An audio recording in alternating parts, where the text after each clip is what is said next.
জঙ্গিহানা বন্ধ না করলে আলোচনার মাধ্যমে একবার দুইবার তিনবার আমাদের মহামানব বুদ্ধ বলেছেন, একবার বুঝাও, দুইবার বুঝাও, তিনবার বুঝাও। যদি তিনবারের মধ্যেও কাজ না হয় তাহলে আমাদের ভারত যে শক্তিশালী দেশ, মহাপুরুষদের বাণী নিয়ে আমরা তাদেরকে বুঝাতে সক্ষম হব।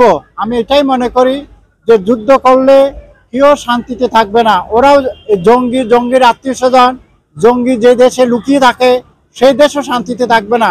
তাই জঙ্গি দমন বন্ধ করুন এবং ভারত সরকারের আবেদন আপনারা মানুন, কারণ ভারত বারবার এভাবে বসে থাকবে না। আমাদের স্বামী বিবেকানন্দ, আমাদের মহামানব, অন্যান্য যারা সাধু সন্ত রামকৃষ্ণদেব থেকে সকলেই বলেছেন, আমাদের যে মহাভারতে আছে, যদি এই পবিত্র মা মাটি মানুষকে রক্ষা করতে হয় তাহলে আমাদের ভারত সরকারকে দরকার হলে শান্তির মাধ্যমে, জ্ঞান এবং প্রজ্ঞার মাধ্যমে উইজডম অ্যাপ্লাই করে তাদেরকেও হুমকি দিতে হবে, এবং সেটা যুদ্ধের হুমকি নয়, শান্তির পক্ষে হুমকি।